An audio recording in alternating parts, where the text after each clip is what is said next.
What up, motherfuckers? It's BJ and Game Day back again for 2020. You got Brent, you got the King. Mate, how are ya? Mate, I'm fantastic. That's a heck of an opening. We're back, baby. Fantastic. We're back. 2020 Supercoach back.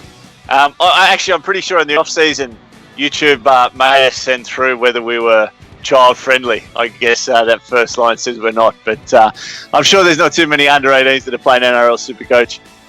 Mate, just old children like us. Mate, season 3 now for us. We're not PG. We're no longer PG. Mate, definitely not PG. All of our viewers would know that. So we're going to go. I don't think we'll get to the R-rated, but yeah, definitely MA 15 plus. But mate, season 2020 Supercoach. We're kicking off, mate. Obviously, the BJ League will be back. BJ and Game Day group, and we're going to kick off and jump into the draft side of things as well, mate. Yeah, absolutely. As you can see on screen there, we've got the group code up. So 218667. Jump in that as soon as possible. Anyone that's listening to these vids, get in there. We'll have another league, which we'll announce that league code probably closer to the start of the season. And yeah, draft. So last season we said we'd do top 10 total point scorers or top 9 because we're including Bogan, who finished dead last. In the 10, we will run a draft. So contacted a few of those people. We'll get the draft going. And we'll also probably look at using the NRL Nines in a bit of a fun way. Everyone gets a team, and that'll be how we sort out doing our draft order. So looking forward to that. 4 weeks until the NRL season kicks off, so not too long to go, mate. It's going pretty quick, but it'll probably drag out in the next few weeks. All right, sorry guys. Yeah, mate. I know it wasn't in the talks, fellas. Not dead last. Dead last. There was a little someone called Brendan Spashes that I recall from last year.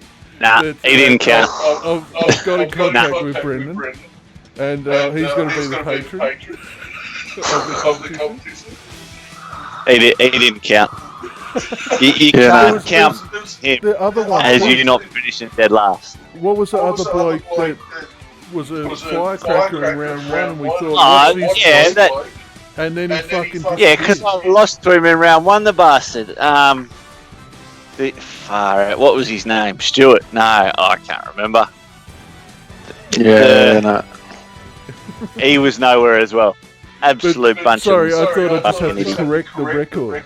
Dead last, no. It was third last. So. Dead last of everyone who was actually trying. Yeah, that's right. Basically. Now, sorry, obviously... We're going to have plenty of familiar faces this year, mate. We'll have Big Ted back. We're going to have a few of the lads. Mana with Sheck, mate. He'll be back again. We've got a couple of new people already on board as well. Young Taylor, who's a big fan of ours on Twitter. She's jumped on board, so nice to bring a bit of the female side of things into it. And I'm sure Leanne with Fire and Ice, she'll be back as well once she tunes in. Beautiful, mate. Beautiful. Yeah, you jumped in yet? You had a bit of a play around. What's going on? Mate, I have had a bit of a play around. Like everyone, I had a few of these injured blokes in, the Ryan Jameses and things like that. So we've had to reassess. I haven't really changed the team too much, mate. I've probably done it about 4 or 5 times now. I sort of got a little bit depressed about putting a team together and someone getting injured. So I think I might just leave it till about a week out. I'll just sort of do my little bit of research in that, but I won't really move the team around too much. I've got a few key players that I'm looking at, those core that I think I'm pretty set on, so it'll be interesting to see. There's a lot of talk already on social media pages, things like your NRL Fanatics and Supercoach pages. A lot of people obviously, with the Payne Haas's and guys like that really proved themselves last year. But he's obviously come out today with a little bit of a niggly injury. I'm not too sure the depth behind that, though. Any news on that, mate, that you know of? No, I've just heard similar. Light ankle sprain should be good for the round 1, but murmurs that he might not be. So pretty much, like you said, you sort of may as well just wait now till team lists come out, get that nucleus, that core that you're sort of generally going to be happy with, and then fill it around the edges once you get some idea of team lists, which is still a few weeks away. So. Mate, we've obviously just got to hope it's not that dreaded syndesmosis, because obviously we've seen Raymond Fatala-Mariner from the Doggies. He's gone down about a week ago with that, and they're talking about sort of 8 to 12 weeks. So let's hope it is just that light ankle sprain, but anything more than that, and we may see him a little bit longer. But, mate, as you were speaking about before, we've got the Nines in a couple of weeks, which will be a great way to warm up for the season. We've got the All-Star game with the Maori and the Indigenous teams coming out, so that'll be a cracker as always. So, mate, footy season definitely back into the thick of things. Yeah, and it'll be good to actually have a bit of a focus on the footy as opposed to some of the, it's pretty standard now, the pre-season headlines that we tend to have. There's been a fair bit going on. Big Nelson and Dave Fafita and Curtis Scott more recently, but even with, Latrell, everything going on with him, guys like Madison, Leilua, guys like that. So it's been a fair bit happening around the place, but it'll be good to get the footy getting played again, that's for sure. Mate, let's dig into a couple of these players, and I guess let's worry about the footy side of things rather than the off-the-field incidents. But, mate, Latrell Mitchell, he's found himself over at South. He's forced the exit of Adam Dewey, who's signed with the Tigers. Mate, thoughts on Latrell and his impact in 2020 for Supercoach? Yeah, it'll be really interesting. I think obviously, he wants to play that fullback position, so a big change there. And I think the biggest question on would be his fitness. I know we've seen in that Roosters squad where, to be fair, you and I could play centre in that side and probably, win a grand final. You don't have to do too much, but we'll get to see a different side of him. I think, to be fair, he's got to be one of the best players in the game when he's on, but there's plenty of times last season and the year before where he goes missing or he just doesn't seem interested. So it'll be interesting to see, how he goes, where they're going to have some heavy reliance on him. With that being said, I think it's a massive signing for South if he clicks, even if, it might take a couple of seasons, but chuck him on the back of like a Reynolds, Cody Walker. You got Roberts out there. I know they lose Sam Burgess, but they haven't lost a lot. So I think they're going to be a big threat again. And I think, Latrell's just going to add to that. So I think it's a big signing, but it might take him a little while to sort it out at the back there. But, what do you reckon? Yeah, mate, I think I sort of just, if we look at the Supercoach side of things and the lack of dual position players this season, or I guess a lot of those players have lost that status. He's one that's obviously gained the dual player position. I couldn't have him at fullback, not with the likes of Teddy and Turbo and Pappenhausen, and these guys were basically excitement machines every week. Whereas Latrell, obviously, we get it in spurts. He'll perform well for 3 or 4 weeks, and then he disappears for 3 or 4 weeks. So look, obviously under Wayne Bennett, we've talked about it in previous seasons, the effect he has. Whether he can bring that brilliant work ethic out in Latrell. And, I mean, time will tell, mate. I think he's priced high enough that you can leave him alone to begin with, definitely. You can sort of risk it. And obviously, if he does, start with some big scores to begin with, anyone who does take him will be laughing. But I think you can sort of hold off. And if he shows that kind of form, get him in after about 5 or 6 weeks. Yeah, I reckon you're spot on. You'll be looking at him in the centres because there's too much to pick from in those 2 fullback spots. Even guys like Val back now as well, mate. He's an interesting price to start the season. Yep. Obviously Val Holmes, Ponga's, got to step up again this season. He really didn't do overly too much last season for your boys, mate. Yeah, and I think, to be fair, the kid's 20, 21 years old. It'll be his third full NRL season, basically. So I think people forget that pretty quickly. He's already, the incumbent Queensland fullback, depending on, what happens with Val, I guess. But I think he's only going to get better and better, and it's a scary thought, I reckon, thinking about how good he could be in a couple of years. But, yeah, I definitely think he went missing at times last year. But, hopefully another good pre-season under his belt. Got a new coach, so we'll see what happens there. But Supercoach-wise, I think, the fullback position is really interesting. You've got, can you go away from your Teddies and your Turbos and, like you said, take a punt on guys like Pappenhausen and Ponga or Val or, some of these guys. So that'll be definitely a position that'll be interesting to start the season. And, it'll be interesting as well. I think that Latrell Mitchell move, what adverse effect, especially with Cronk going, that'll have on Teddy. A lot of the time he's passing a ball to Mitchell or getting a ball off, Cronk or getting a kick or something like that. So it'll be interesting to see, how much he's affected by a couple of those players leaving the Chooks as well. Yeah, definitely. Possibly, I'm not sure. Think so. I don't think they signed him for 2. I think they signed him for 3. Yeah, so I think next year you'd be able to call it a contract year.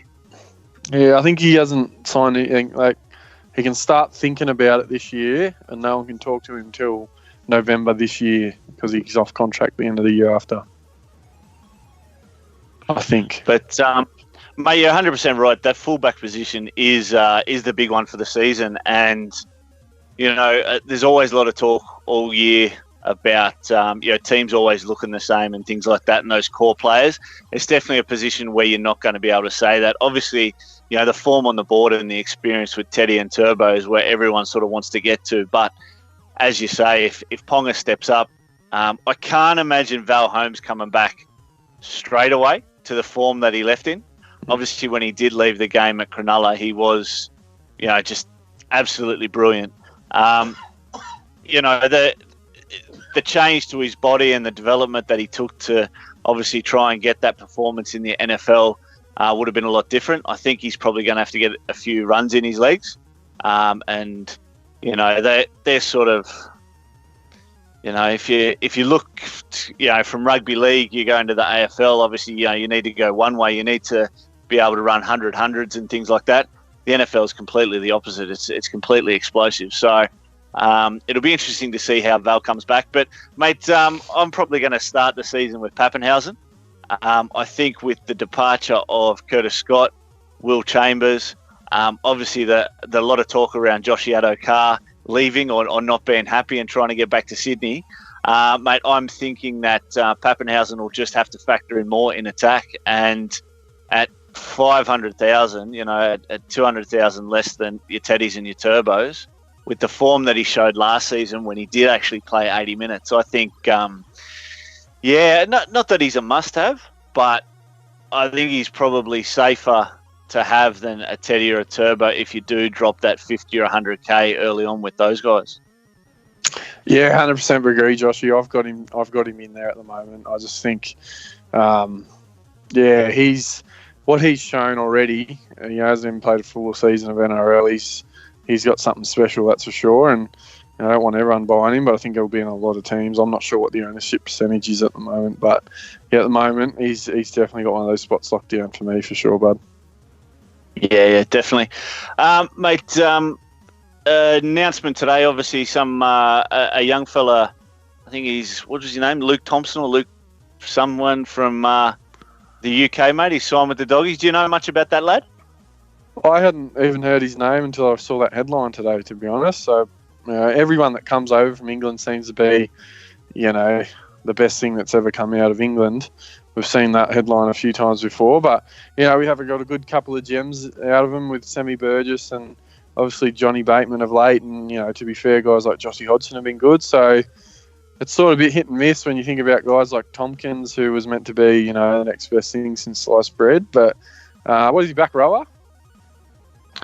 Front rower, yeah, nuggety front rower, big fella. So obviously he'll try and step into the shoes and alongside the likes of Aiden Tolman and really bring that aggro into the Doggy squad that they've arguably probably missed over the last couple of seasons. Tolman's obviously a workhorse, and they've had plenty of other guys there. Like obviously Dylan Napa last season came on board, and he's never been an overly fantastic player, but he's always put on the big hits. But he had a few injuries last year, so obviously he'll just add some to that forward rotation in the props.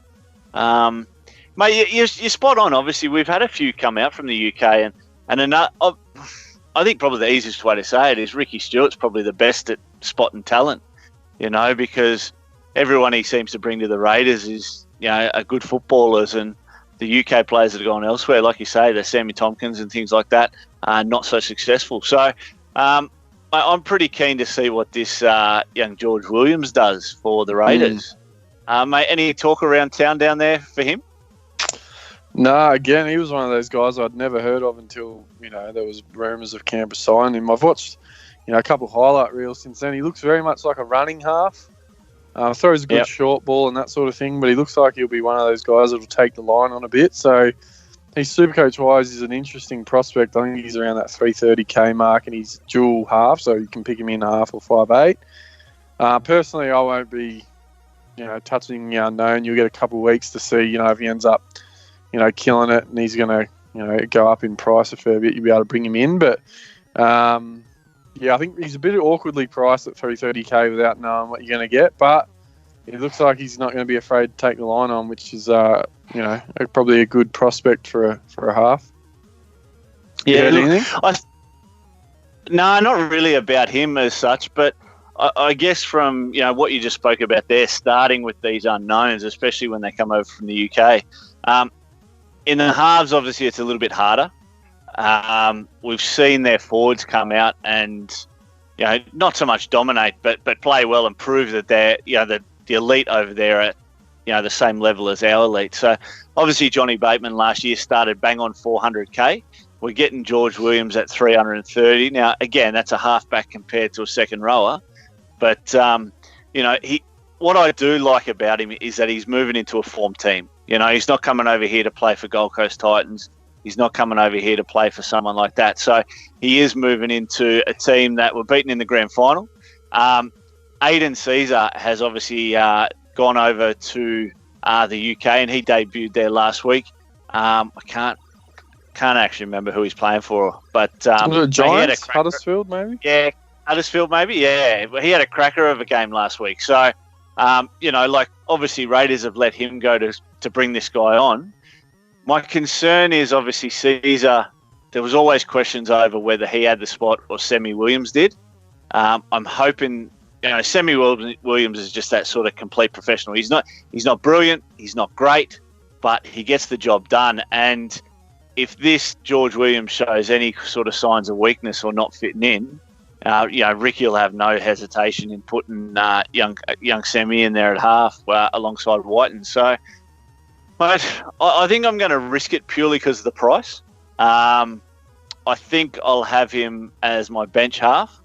And Jerome Luai from the Panthers at the 6. Mate, his form, and if he gets the chance to start at the 6, obviously a lot of things are going to come down to Team List Tuesday and such, but if he gets the chance to start at the 6, he's fantastically priced at around 250k as well. So, I think I just can't see anyone else there in the halves. I looked at Brendan Wakeham for the Doggies, but he doesn't look anywhere near certain of, getting a starting spot or, So, mate, time will tell, but I might have a punt on him. Yeah, I reckon Luai is going to be must-have pretty much to start the season. He's shown plenty, and he'll finally get a crack now. And, that kid's a freak. I just reckon George Williams is probably going to produce similar to what Whiten will. There might be the weeks where he scores a try and produces, or maybe even gets a double, but there'll be those quiet weeks. But it's interesting just because of that. I reckon from what I've seen, he plays a very similar style to Whiten, and whether that's going to work every week will be interesting as to whether, like you said, Sammy Williams actually ends up being required or not. The other position, mate, I was thinking that there probably hasn't been a lot of talk about it, but I reckon based on a lot of teams I've already seen on the various pages, is it looks like a lot of those outside centre, sort of outside back positions are going to be relying on some rookies or some cheaper guys, probably not rookie price, but some guys that are around that 200 to 300k sort of mark and have some fairly heavy reliance on them to cement a starting spot and do reasonably well. You got any guys like that currently slotted in there at all, or anything like that? Yeah, mate, absolutely. Obviously, for your boys, he made his debut last year. He's got the best name in football, Bradman Best. Mate, look, I think just at his price at 240k, at the end of the day, if he's got that starting spot come the first round for the Knights, you got to think he's got enough points in him. He scored a couple of 30s last year. If you can sort of average that 35 or 40, then I guess you're a good chance. But mate, I've got in my centres at the moment. I've gone with Joey Manu, just because I think with the Billy Smith out, with the Latrell out, Joey started playing awesome at the end of last year. I think he'll gun it. Mate, I reckon Jermaine Asako is going to have a massive year. If he does get that fullback spot at the Broncos, he's going to get the kicking duties for sure. He's, he's 1,000 times better kicker than Katoni Staggs and a couple of those other guys, Jordan Carhu's and that. So if he can really take that fullback position and, he had a few mental demons hit him last year. Hopefully he's through those and past that. Mate, he's probably, it's hard to say early in the year without seeing him play yet, but I reckon he could be one of the buys of the year, Jermaine Asako, get back to that 2018 form he showed. Yeah, he's an interesting one, Bud. I reckon. I agree with you. I think he's as classy as any sort of, footwork wise and agility wise. Like there was that stint there where he had a fairly decent purple patch where he looked, untouchable. He reminded me of sort of like a Carmichael Hunt or someone like that. Yeah. And yeah, obviously he got the boot as well. But my only concern there is I reckon, they've obviously signed Croft, Brisbane, and at the moment, from what I'm hearing, it'll be a Milford-Croft pairing in the halves for them. I just didn't think that young bloke, was it Dearden? Was it Dearden or something like that? The little fella? Yeah. I didn't think he went too bad. He only lost his spot because he got injured towards the back end of the season, and I actually thought he considering everything, his size and, he was debuted last season, he was not bad. So my only concern would be is if the Milford-Croft combo doesn't work for whatever reason, whether they end up trying to put Dearden in there and then as a result Milford goes to fullback and maybe Asako flips out to the wing. But I agree, 420, Asako will be one of those ones. If he's named at fullback, I reckon he'll be in plenty of teams, but you might just have to watch it out depending on how those halves chime at Brisbane there. Well, mate, I think you're spot on, but also in 2018, I guess when he had that run of scores, a lot of those were on the wing as well. So I think he can score well there. Like I say, I think he had a lot of mental things going on last year, and I think that sort of hit him. And he got dropped back to to Queensland Cup footy and that. So look, obviously time will tell. Those first 3 weeks where we don't get any price jumps or rises, and we can sort of move a few players around. We'll obviously be able to see who's in form and who's out of form pretty quickly, and base our teams on that. So, mate, speaking of things like your trades, any thoughts on strategies this year, mate? Oh, look, mate, I reckon you start the season as best you can. You got to put the points on the board. You hear people talking about buys, this and that, but to be fair, you don't need to be thinking about buys until probably at least at the earliest round 6 or something like this. I mean, some people argue you need to start thinking about it sooner, but for me, I think I've gone with I'm very much light on in my outside backs. I will have heavy reliance on a few guys getting named on Team List Tuesday, and if they don't, I could be in a bit of strife. But I've currently got four premium second rowers in there at the moment. So, I think I've got Arrow, Nathan Brown, Davey Fafita, and someone else who's not cheap. Who's the other one in there? Anyway, I've gone that approach. The hookers are interesting as well, bud. I reckon there's a lot of teams I'm seeing out there don't necessarily have Cook in them. There's a lot of people going to be possibly taking a punt on Coruscant and Brayley, and there's Harry Grant there that might be getting a start out at the Tigers, but Cameron King is possible another option, but I'm leaning towards a Cookie Coruscant at this stage. I don't think Brayley's he's a good player, but I'm not entirely sure whether he'll get the minutes. So there's a few sort of interesting things there in the halves as well. I wanted to have Cleary Johnson, but I just don't think I can do it. So I think I'm possibly not going to go Cleary and going to go with someone that I've never really gone before, and that's Mitch Moses. So, but yeah, a few interesting ones there this year. There's plenty of what ifs, and until Team List Tuesday, I won't know much. What about you? Yeah, mate. Look, a couple of those positions for me in the hooker spot. Look, this could be dangerous. I've got what's his name? Blake Brayley on the bench, purely just because I think at the price, if he is the starting 9, if he can average sort of 55 minutes and Cam King's coming off the bench for 25, I think he's just going to go up in price. Whether he scores 35 or 40, I just want to get money out of him. I don't think he's going to be any kind of keeper or anything like that. I'll just try and sort of score that early 150, 200k. Question though, if Coruscant's named to start for Penrith and there's no bench hooker, he's almost must have. At 340k. Mate, I really haven't gone near. If there's no bench hooker, then yes. If there's no bench hooker, absolutely. I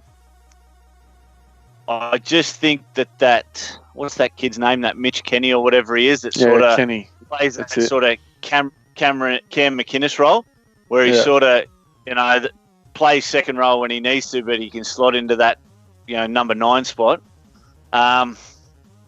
Mate, I'm just not sure about Appy. If you had asked me 3 or 4 years ago, I thought he was one of the next best things coming through. And then he just never found his way in that Manly team. He couldn't perform at 9, he couldn't perform at 6.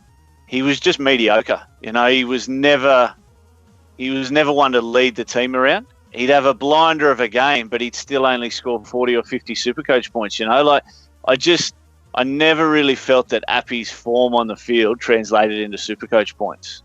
So, mate, I looked at him, but unless he's guaranteed that 80 minutes, I won't have him. Cool. For me, in the number 1 spot, it's a huge risk and completely reliant on a guy missing out in the team other than this guy, and that's Jake Friend. I put out my team probably about 3 or 4 weeks ago when I first designed it, and since then I've seen a few other teams come online with Jake Friend as the starting hooker, and I think a lot of it's just to free up cash elsewhere. But if Sam Verrills is on the bench for him, the fact that you've got Victor Radley, Sam Verrills can both play 9, and Jake Friend's coming off a season where he got injured more than he probably ever has been in his whole career. I'm just not too sure. What I do like about Jake Friend is that with the amount of time that he did have out last year, I'm hoping that not only it repaired the injury that he had, but the advantage it gives the rest of your body as well. For sort of a more seasoned player like him, it gives you that really, really good rest of the legs. And I'm hoping he can come in the season fresh. He's priced at $414k. He's shown in the past that he's a sort of $580,000, $600,000 hooker at times. He'll make 50 or 60 tackles if he gets 80 minutes, and he can throw in a 40-20. He can throw in a line break. He'll sneak over from dummy half. Mate, it's a bit of a gamble, but again, that Team List Tuesday where the Verrills is on the bench, mate, that will be my combination. Will be Jake Friend and Blake Brayley. If they're both starting hookers. And so no cookie, bud. At this stage, mate, I'm not sure about Cookie. Look, what I do love about Cook is that with Burgess gone, with Johnny Sutton gone, you're going to have 2 new sort of second rowers as starting second rowers. With probably Jaden Sewer and Ethan Lowe. And both of them in their own right are probably cheapies to have a look at. But if we concentrate on Cookie, look, he's probably going to forge that partnership with Cameron Murray even more. I do have Cameron Murray in my team. He was my first second rower picked.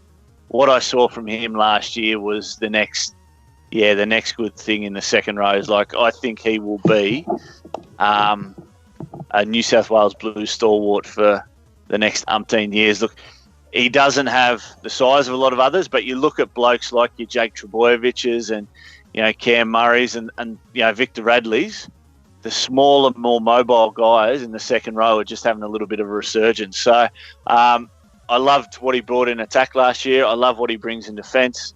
So, mate, Cam Murray, if he does thrive, he probably has to thrive off Damien Cook. So it's a little bit of, do you take both of them? Do you take one of them? Or do you gamble that the new sort of combinations there won't work? And, they try to go to Latrell too much, or they try and sort of keep it away from that middle third. I'm not too sure. Yeah, do you reckon his minutes, we're going to see, is he going to get 80? Is Benny going to give him 80, or is he still just too good playing an effective 60? I think it'll depend on the dominance or the contribution from the rest of the team. As we say, they've lost a lot of experience there in Sutton and Burgess. Ethan Lowe's obviously been a great player for Queensland. Very, very solid. And Bennett probably brought out some form back in him that he lost when he left North Queensland. Jaden Sewer was in he was in a Broncos team where he had plenty of superstars. He had TPJ, you had Payne Haas coming through, you had David Fafita coming through. So probably he didn't get to shine as much as he could have. He's gone back under Wayne Bennett. So if these guys can perform, then I think Bennett can chance Murray only playing 60 or 65. If they're not good enough, he'll play 80. I really find that the Bunnies are a little bit weak on the bench. Look, blokes like these, Mark Nichols. I'm not too sure if Liam Knight's still there. Yeah, but he's there. Guys like that. Look, there was a bit of talk around Liam Knight actually going to your boys, signing with the Knights. So I just wasn't too sure if that had happened. He's the Heath I Ledger. just think they're weak. He looks like Heath Ledger. Yeah. That's it. Yeah, he does. He does.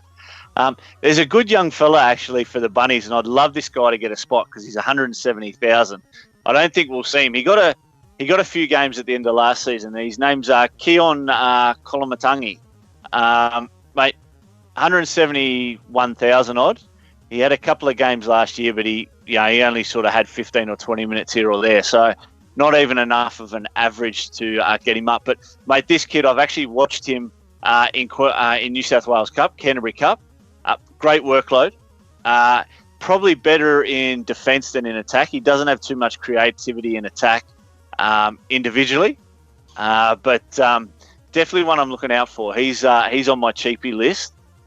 If he can at any stage get near a bench spot, I reckon give him a few weeks and that bench spot will turn into a starting spot, much like Junior Totola did there. Now, Junior Totola never really set the world on fire with points, but by the end of the season last year, plenty of people had him in their team and he sort of started to perform. So I'm hoping, given the chance, Kolomatangi can do the same thing. Yeah, that's one thing at the moment. I'm not seeing a great deal of good cheapie forwards at the moment. I've not heard much at all. I'm sure there'll be a couple that'll come out in the wash, but yeah, I'm pretty much going to be just putting in these bottom dollar guys on the bench and just banking on my premiums. But yeah, I hadn't even heard anything about that sort of bloke. So yeah, mate, it's going to be interesting. Obviously, we've touched on a couple of the more premium sorts of players, but I imagine over the next few weeks we'll probably get together again and run around some of those guys around the edges that are less common. But yeah, I think there's plenty of options this year. Mate, I think we talked about the Nines a little bit earlier. It's a little bit of my annoyance with the tournament is that, there's been publicity that, Bobcat's coming back and, there's a few older players. You mentioned the AFL player. Kirk Gidley. I think it's the perfect tournament where they can bring out these, I know you don't have under-20s comps anymore, but bring in your Canterbury Cup players, bring in these excitement kids like, you look at Cronulla and Will Kennedy and what he did for us and sort of he came up as a backup fullback and bring these young fellas in and sort of blood them in that kind of arena. At the end of the day, you're going to get a great crowd because you've got sort of basically 2 days of all-day football. You'll probably get 20 to 25,000 at per stadium there. That'll be good for these young fellas to play in front of. And, I just think, look, if you retire from the game, you retire from the game. Go into commentary, go coach a side. Don't take a spot away from some young fella who can earn a little bit of cash to play in some games and get some exposure and advance his career. And I think from a Supercoach point of view, it gives us that chance to actually have a look at guys that are going to be priced in that 170, 180, 190, 200K range. And, that's a bit of a selfish look from the Supercoach side of things. But, mate, Supercoach is a big part of the game these days. Yeah, no, that's right. You get to have a look at the eye test. Do they pass the eye test? How they look? Are they quick? What's their intensity like? I totally agree. And aside from that, I mean, they want to promote this game. I don't know who this bloke from the AFL is that's coming to play for the Roosters. I definitely don't care about seeing, old guys like Kurt Gidley and Bobcat as much as some people don't like to say it, but I'm not interested in watching that. I want to see, some of the best young talent coming through, exactly that. And I think it's a reflection of now. I think they've come out and said for the Australian Nines team they're not going to pick any NRL players anymore. I'm not sure where the thinking comes from behind some of the decisions that they make. But with that being said, it's probably a good segue, King. They've made a few rule changes this year, and a couple off the top of my head that I can think of that'll be pretty significant is that they've got the 20-40 rule. So the 40-20 rule reversed. I'm not a big fan of that one. I think if you're under the pump, fourth tackle and you're still behind your 20, you shouldn't be rewarded with being able to kick yourself out of trouble because you've got a good kicker and get a scrum feed all of a sudden now with a repeat set off the back of a scrum after you've just been absolutely dominated in your first, 5 tackles inside your own 20. Absolutely, mate. I completely agree. And it gives the likes of sort of your Cameron Smiths, and you don't even have to get through 4 or 5 tackles. I mean, if you can go from the 3rd tackle, you can still be on the back foot in attack from your own half. As you say, a defensive side can be on top of things. It's really hard for wingers to get back and protect that. If you've got a forward defence, deep in your opponent's half, look, your wingers should have every chance to be up there to cut off any wide kind of plays and things like that. And 20-40 is just another one. Look, I mean, I understand them trying to sort of, try new things and that, but the 40-20 was a great rule in itself. There's a few rules that I don't agree with, and I know there's actually a little bit of change behind the restarts now as well. I'd have to sort of look them up to know exactly what they are, though. But, yeah, the whole 7 tackle sets I've never really been a fan of and things like that. Mate, what are the other ones off the top of your head? So another one that'll be interesting will be, I think they've got the Captain's Challenge. I think they're going to bring that in. I'm not 100% sure, but they'll bring that in so that the captain will have the ability to challenge a decision. I'm not entirely sure how that's going to work, but we'll see how that goes. And the other one, I've got a bit of echo, Bogan. I don't know if it's something's changed. Fans at home get to hear you twice, mate. They'll love it. The other big one I reckon that's going to make a big difference to the way the game's played is you've never been able to attack the defending team in the air. On the so there's now no tackling. Sorry. You can now not tackle anyone in the air, whether they're the defensive or attacking side, which means if an attacking winger goes up, I'm thinking of your Tupus, your Maker Sivos. In seasons gone by, you've always been able to try and tackle them to put them out or stop them from scoring. No touchy anymore, which I think is going to be a big one. Mate, I absolutely love that. Look, the couple of changes that you've mentioned there, I'm not a fan of. But that one I do love because what it's going to do, it's actually going to bring the contest back for the football in bombs. We've seen it for so long that, defending teams would actually let the other, teams catch the ball and things like that because then they could just grab them and tackle them straight away and wrap them up. So they're actually going to have to go up for the ball. Your players like your Daniel Tupos, if you can get your kickers start to sort of strategically go for those bomb kicks to the sidelines again, could be interesting. Yeah, there's a couple of interesting ones there. The only ones I can think of off the top of my head. I think they've changed that rule now where if it hits a trainer after the grand final, they've made some tweak to that as well, but we probably won't see that again for another 10 years. Yeah. I tell you what, that Raiders song they did, the 12 Days of Raiders Christmas or whatever it was, that was bloody brilliant. They did well there. Did you see that? I did, mate. There's some clever people out there, isn't there? It was quite good. Absolutely. We're not two of them. Absolutely not. Mate, I reckon, what are we doing? Let's talk about BJ on game day for a sec. Let's move away from the Supercoach. So, mate, this season we've decided, to obviously kick on again this season. We may do it in a little bit, I guess, lesser frequency. Probably thinking maybe once a fortnight for yourself, mate. You've obviously got a couple of young kids and another one on the way, mate. Yeah, mate. I think I love, obviously, Supercoach. Love me footy. But, life obviously is always going on in the background, unfortunately. If all I could do is sit around and watch footy, talk footy, and worry about Supercoach, I'd be happy. But, as we all do, we've got other things we've got to sort out. So, got another kid on the way end of June.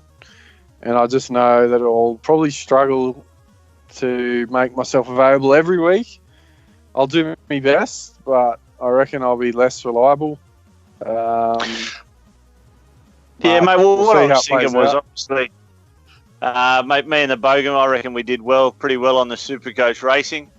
We never got the last couple of episodes out there just because I was away on a cruise, and do apologise to any fans out there. And I stuffed Bogan all around a little bit with the wrap-up.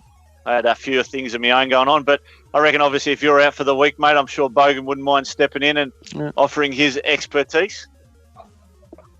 Yeah, well, I think there's a different market he can cater to. So all those people that are just struggling in their leagues, he's got that niche market there for that advice, I reckon. And Bogan, talk to me about Twitch, mate. We're creating a Twitch account. Why are we on Twitch? We do have a Twitch account. So for the draft, and there'll probably be a couple of broadcasts before then, as I test it out.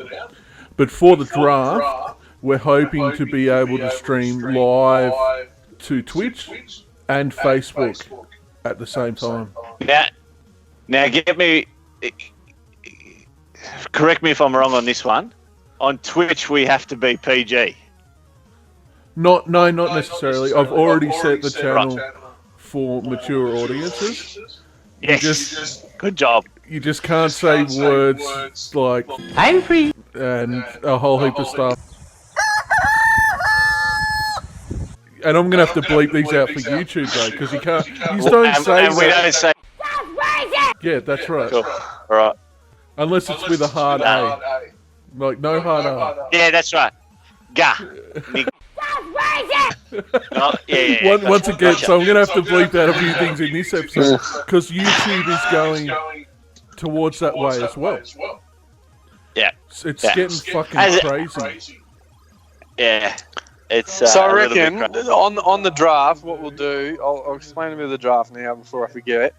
So what I've done, we've got we'll get the 10 people in the league, and each person. So this is how we're going to do the draft order. Each person's going to get a team. So Joshy, the way I'm doing it is basically asking, the guys who they support, and they're going to get that team for the Nines. And we've done this before with another draft league that we're in, Joshy. But basically, how that team performs in the Nines will determine the order of the draft based on how teams finish up. So I reckon, if your team makes it to the grand final, and no one else has the other team, then you're the first pick. And, if your team makes a semi and another team makes a semi that someone else had, whoever lost by the least amount or the lowest margin will be the second pick and third pick. So I'll put we'll probably do another podcast.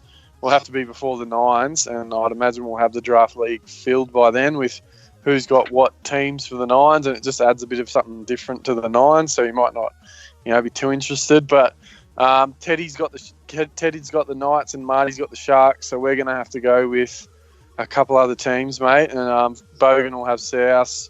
Marna's got the Warriors, trying to sort out, whoever else is going to join in there. Marty. Big Marty. Marty? Yeah, Big Marty Loud's Cronulla, mate. When does he follow Cronulla? Lives in Perth. He follows the Perth Reds. No, what were they called? The Reds. How about Joshy? How about Joshy has the Titans because he's up there in Queensland, and you have the Raiders. That's fair. Yeah, look, I don't really care. It's a bloody chook raffle as it is. What a fucking picture. Yeah, Kando doesn't want the Tigers, the Dogs, and the Titans, I think, so he can't have. But he actually is a Bears supporter, and he said he doesn't really support anyone else, so he's a Bogan man. I'll take the Warriors. Warriors Marna's got the Warriors. Fuck. I want Para. Yeah, Para. Probably good, eh? All right, well, if no one else will take him. You tell me who's available, and I'll pick a second. Yeah. Can I just add in, bring back the Bears? I've already got my 2020 jersey for the Bears, so bring them back. create a little hashtag and put an icon in the corner on every episode. Bring back the Bears. All right, do that. All right, I'll add that in. Get there eventually. But yeah, so just we quickly with the draft, I think we might live stream it obviously on Twitch as we mentioned. I don't know how that's going to go, but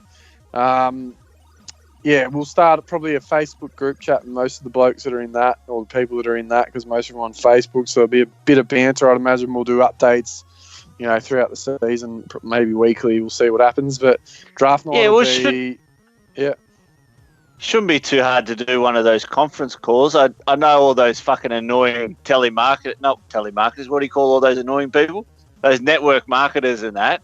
Telemarketers, No, they're network marketers, like the fucking Isogenics and all those people. They do those little conference calls where they got them all the little boxes.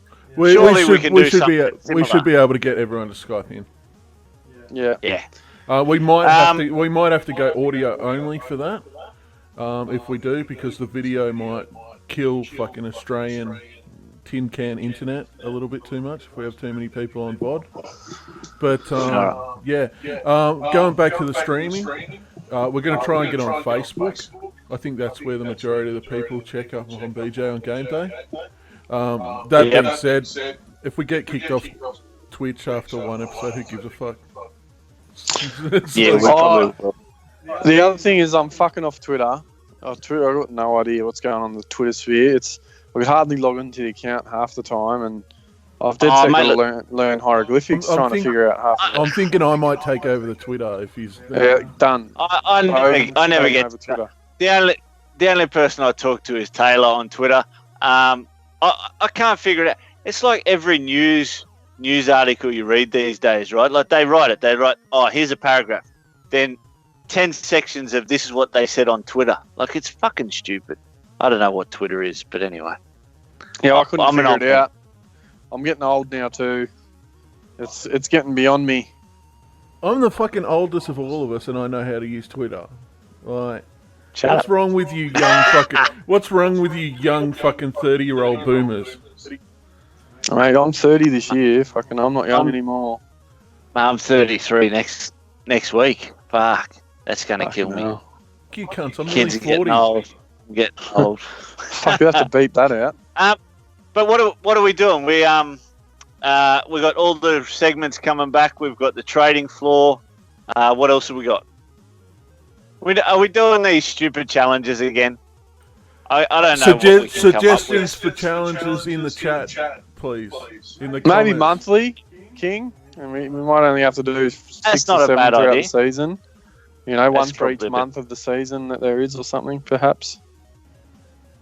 Yeah, that's all right. We can do that. But yeah, give us your suggestions. What do you want to see? Is there a gap in the market there? Like, are we doing the right things? I think the trade floor's got to come back. We'll do recaps of rounds and upcoming rounds, and probably all our scorers and that sort of thing again. But we want to keep it up, vibe, and interesting. Keep people behind us. We'll be trying to, get everyone amongst it and excited again. But it tends to fizzle out at the back end of the year, as always, King. But yeah, 3rd year going now. So tell us what you want to see. Mate, we're getting plenty of people following us. Thousands. All right, boys, I'm done. Anything else to add tonight? No, it's good to have Bogan back on board as well. We're probably remiss not to mention the Bogan. He's doing all these great things as well behind the scenes, and it'll continue to. You'll see it on your screens, obviously, throughout the season over the next few weeks. But good to have the Bogan back on board. It's you got too much time on your hand. It's awesome, mate. We need to be BBJ on game day, probably. BBJ. She blows twice. Big blow job on game day. Oh, sorry, that was anyway. Beautiful. All right, I'm out, boys. Guys, we'll catch you all next week. We'll do a recap or a preview on all the teams and such like that. We'll try and get a few videos out before the season starts. As Brent said, we'll put all the draft stuff together, and we'll catch you all in a couple of days. Cheers, guys.